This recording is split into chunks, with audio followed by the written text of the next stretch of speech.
Fala galera JB, professor Alexandre mais uma vez, nosso terceiro vídeo abordando eletrostática para a galera do terceiro. Você que é do primeiro e do segundo pode também assistir, tá bom? Conhecimento é válido. Custa nada lembrar aí galera, quem não se inscreveu se inscreve, tá? Compartilha, dá aquele like e aí aciona o sininho para sempre tá recebendo aí os nossos vídeos, beleza? Então vamos embora. Bom, gente, com relação ao ponto 1, né, a carga elétrica, nós sabemos que o átomo ele é formado por muitas partículas. Cabe aí já, lembra a galera do terceiro que eu pedi para que vocês fizessem uma pesquisa lá na questão 7 sobre o modelo padrão? É justamente isso aí. Só que nós vamos focar nas três, né, principais, né, que são objeto de estudo aí desses vestibulares, né, que são os prótons, os elétrons e os nêutrons, beleza? Bom, essas três partículas compõem o átomo, né, a formação do átomo. Os prótons e os nêutrons estão no núcleo, né, bastante coesos. E o elétron está numa região chamada de eletrosfera, beleza? A questão dos sinais, nós vamos atribuir por convenção, tá? Não tem nada de especial. O positivo para o próton e o negativo para o elétron. E aí você me pergunta, Alexandre, e os nêutrons? Infelizmente os nêutrons não vão estar, certo? Não recebem nenhum sinal. Por que, Alex? Porque nós vamos ver já já que prótons e elétrons são portadores dessa propriedade chamada carga elétrica. E o nêutron ele não possui essa propriedade, então não foi dado nenhum sinal a ele, ok? Com relação a essa propriedade, né, a carga elétrica, na natureza, a menor carga elétrica, por isso chamada de carga elétrica elementar, o que foi encontrado, né, experimentalmente foi 1,6 vezes 10 a menos 19 coulomb. Esse é o menor valor encontrado, certo, da carga elétrica elementar. Por isso chamado carga elétrica elementar. Então, o menor valor da carga elétrica encontrada é esse. Ela tem uma característica importante, certo? Ela é quantizada, beleza? Ela não é contínua, ou seja, ela é quantizada, então a sua teoria está encorpada com a teoria quântica, ok? Então, mesmo sendo aí, né, um estudo de uma física ainda clássica, né, nós temos aí na definição da carga elétrica características quânticas, ok? Os corpos apresentam, né, as quantidades dessas três partículas que nós apresentamos. Então, nós vamos dizer o seguinte, que na natureza, né, por exemplo, um corpo que está eletrizado positivamente, ele vai ter mais prótons que elétrons. Alex, se ele estiver carregado negativamente, é porque ele tem mais elétrons do que prótons. E se ele tiver as duas quantidades iguais, aí a gente vai dizer que o corpo está neutro, ok? Com relação à natureza, nós já falamos, né? O nêutron é desprovido de carga elétrica e o próton tem natureza positiva e o elétron tem natureza negativa. Bom, para a gente encontrar o valor, né, dessa quantidade de carga elétrica, nós vamos utilizar uma equaçãozinha bem básica, tá? Que é a equação Q igual a N vezes E, onde esse Q é a quantidade de carga elétrica, tá? Medida em coulomb. O N seria o número de prótons ou elétrons. E esse Ezinho é uma constante, né? Seria a carga elétrica elementar, que nós já comentamos. É o menor valor da carga elétrica encontrado na natureza. Ok? Beleza? Então, bora para frente.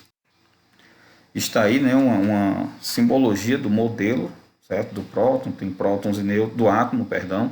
Tem prótons e nêutrons ali bem coesos, né?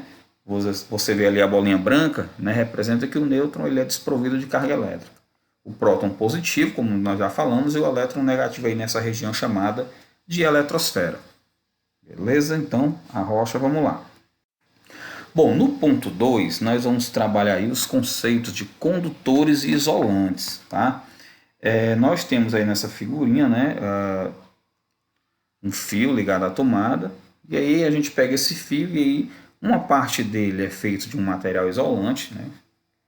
No caso pode ser uma borracha, e a parte metálica é o condutor. Mas Alex, assim, o que é o condutor? Por definição, o condutor é aquele objeto, né, que facilita a passagem dos elétrons, ou seja, os elétrons escoam por ele de forma tranquila. E o isolante? Aí o isolante ele dificulta essa passagem, né, de elétrons. Alex, mas entre dificultar e impedir tem diferença, não tem? É claro que tem. Então não confunda, o isolante ele não impede dos elétrons, né, fluírem, mas ele só dificulta. Okay? Existe um outro tipo de material que é os semicondutores. Só beber um pouco d'água aqui, galera, beleza? Os semicondutores, ele tem propriedades dos dois, né? Ele nem facilita tanto a passagem dos elétrons e também nem dificulta tanto, tá? O silício é um exemplo de um semicondutor bastante utilizado aí, né, na parte de tecnologia, tá, da informática, ok? Pegando assim a ideia dos elétrons, os condutores, né, eles possuem na sua camada de valência elétrons livres. Então, por isso, né, dessa facilidade dos condutores de deixar os elétrons fluírem, né? E os isolantes, né, eles não têm esses elétrons livres, daí a dificuldade de estar fluindo os elétrons, ok? Bom, vamos para o ponto 3, os princípios da eletrostática. Então, dentro desses princípios, mesmo sem estudar eletrostática, né, nós já ouvimos falar em algo bem parecido, né, que é aquela história. Os opostos se atraem. Bom, em física nós vamos ver isso também, né? Quando é que a gente vai ver isso aí, Alex? Quando o próton de natureza positiva e o elétron de natureza negativa, né, eles se atraem. Experimentalmente funciona assim. E quando você tem mesma natureza, positivo com positivo, ou seja, próton com próton, elétron com elétron, aí você vai ter repulsão, beleza? É tanto que tem uma história lá da mecânica quântica, né, que, por exemplo, você nunca toca em nada. Por quê, Alex? Olha, você, né, você tem aí, quando você toca no objeto, é como se você tivesse assim, você toca na mão do seu colega, né, você tem elétrons com elétrons. Então, na verdade, tem uma força repulsiva, né? Então, quanticamente, né, na verdade, a gente não toca em nada, beleza? Mas vamos lá. Nosso próximo, ainda dentro dos princípios da eletrostática, tem o princípio da conservação das cargas, que por definição é um sistema isolado, né? Em um sistema isolado, a carga elétrica total é constante. Alex, destrincha esse negócio aí, como é esse negócio? Primeiro que o princípio da conservação das cargas, tá? Ele é baseado naquele princípio da conservação da energia. Então, ou seja, por mais que as partículas ali do sistema troquem de valores, né, após sucessivas interações, a soma total deve permanecer constante. No próximo slide a gente vai ver isso aqui, ó. Então vejamos.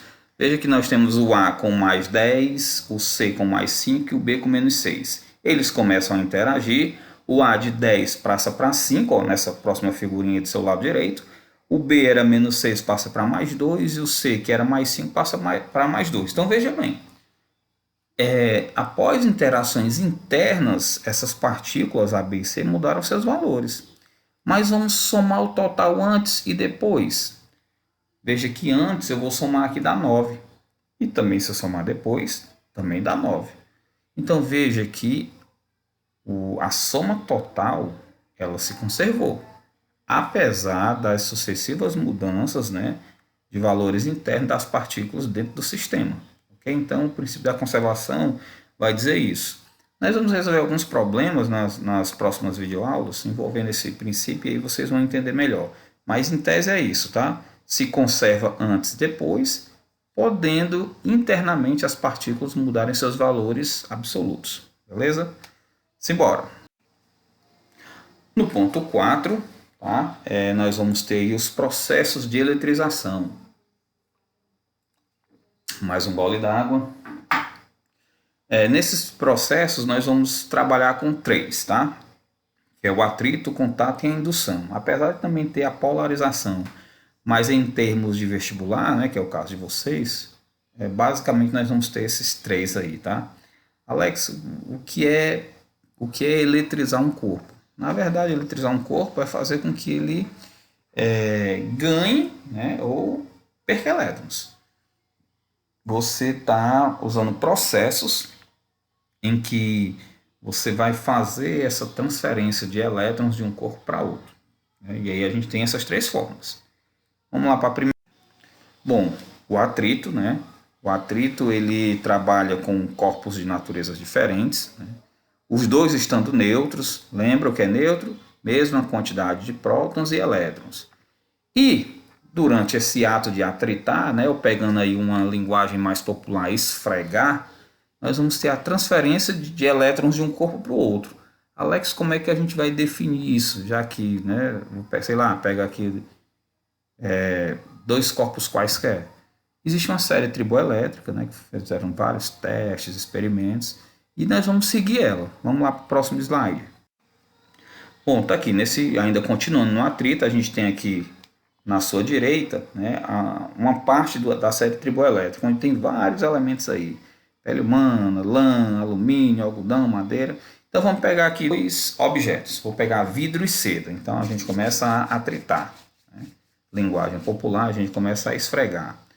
Então, pela série triboelétrica, quem está acima fica positivo, quem está abaixo fica negativo. Basta ver a seta aí na série, ó, nessa figura do seu lado direito.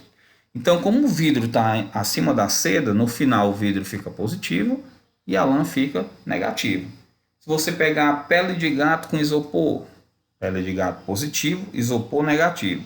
Mas se você pegar o isopor com o silicone, o isopor já se torna positivo, né, e o silicone negativo, beleza? Dois bisus aí, tá? Nesse processo, no final, ambos ficam com naturezas diferentes, né? Outra coisa, os dois corpos antes do processo estavam neutros, ok? Como é o contato, né? Aí no contato, os dois objetos devem ser condutores, os dois corpos, né? Mais um pouco de água. O corpo neutro e o outro deve estar eletrizado, diferente lá do atrito, né, que os dois têm que estar neutros. Aqui não, preciso de um neutro e de um eletrizado. E aí, Alex, como é que acontece? Vai haver a transferência de elétrons, como também houve lá no atrito. Vamos considerar aqui o nosso exemplo. Eu tenho um corpo A positivo, né, carregado positivamente, ou seja, mais prótons do que elétrons. E eu tenho um corpo B aí neutro. Veja que ele não tem nenhum sinal, né? Então a gente coloca em contato o A com B. O A, pelo fato de ter mais prótons, o que é que acontece? Pelo princípio da atração, esses prótons do A vão atrair os elétrons do B. Ou seja, então vai haver uma transferência de elétrons do B para o A pelo princípio da atração. Depois você afasta, né, após o contato. O corpo A, apesar de receber elétrons do B, não são suficientes para igualar ou para passar de A, né, dos positivos A. Então o corpo A permanece positivo. O corpo B, que antes era neutro, tinha a mesma quantidade de prótons e elétrons, cede elétrons para o A, logo ele fica com mais prótons. Então o B fica positivo. Moral da história. Atenção à comparação com o atrito. Lá no atrito, dois corpos neutros. Aqui, um neutro e um eletrizado. Lá no atrito, depois do processo, naturezas diferentes. Aqui no contato, depois do processo, mesma natureza. Então, se liga aí. O processo da indução, né? A gente vai precisar de um corpo neutro e também um corpo eletrizado, ok? Esse corpo neutro a gente vai chamar ele de induzido e o corpo eletrizado a gente vai chamar ele de indutor, né? Tem esses nomes aí especiais. Alex, como é que ocorre a indução? Bom, a gente nem vai colocar em contato e nem vai atritar. A gente vai aproximar, mantendo uma certa distância, beleza? Bom, considerando o indutor, né, carregado negativamente, eu vou aproximar do induzido.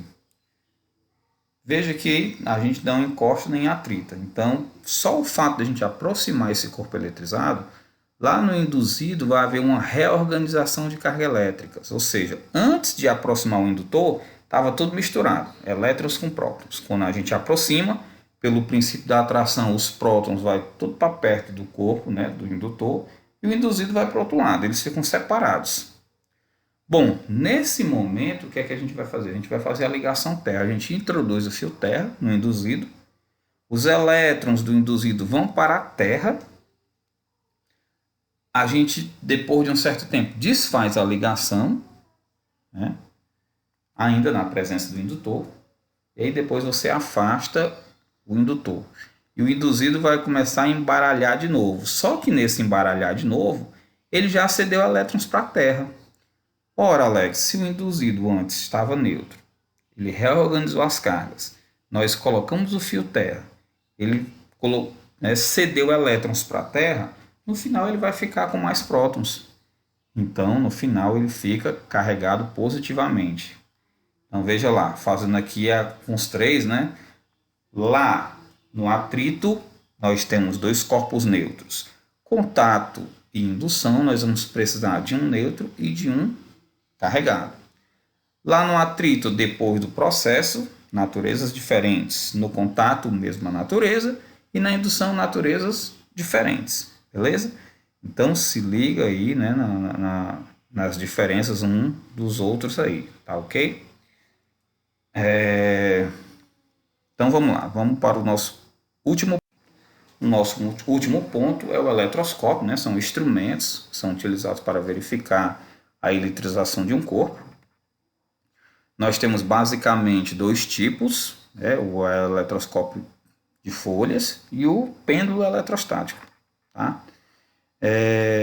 O no de folhas, né? Que é o aí da tua esquerda, né? A figurinha que está aí à esquerda. O que é que acontece? Na figurinha que está à esquerda, nós temos a esfera condutora, a rolha de material isolante, a haste metálica e as lâminas de ouro. Então, o que é que acontece? Quando você aproxima um bastão eletrizado, ele vai fazer a mesma coisa que acontece lá na indução. Né? Lá na indução, quando você aproxima o corpo eletrizado do nêutron, vai haver uma reorganização. Então, vamos supor, eu aproximo uma barra eletrizada positivamente. Então, os elétrons ficam na esfera condutora e os prótons descem pela haste metálica e vão lá para onde está a lâmina de ouro. Por contato, né, mesma natureza, as lâminas também ficam positivas. E aí, princípio da repulsão, elas se abrem. Então, quando você aproxima a barra eletrizada, as folhinhas se abrem. À sua direita está o pêndulo eletrostático. Também ocorre indução, né? Você aproxima a barra eletrizada, ocorre a reorganização de carga. Depois de um certo tempo, aí o que acontece? Pelo princípio da atração, esses elétrons que estão reorganizados vão, né, ser atraídos pelo bastão. Então, a esferinha que antes estava em repouso passa aí em direção à barra, tá? Para mostrar que os corpos, né, estão eletrizados, ok? Gente, os próximos 3 vídeos que eu vou postar serão vídeos de resolução de exercício, ok? A ideia é que a gente faça esses exercícios referentes ao que foi passado, né, tanto para a galera do primeiro, do segundo e terceiro. E aí a gente espera, né, concluir essa primeira parte, tá? Espero que vocês estejam bem. Espero que tudo isso já passe, que a gente possa ter as nossas aulas presenciais, mas independente disso, né, a gente vai continuar com o canal para que a gente poste sempre vídeos nas épocas de provas e tudo para ajudar vocês, tá bom? Então é isso, fiquem com Deus, fui!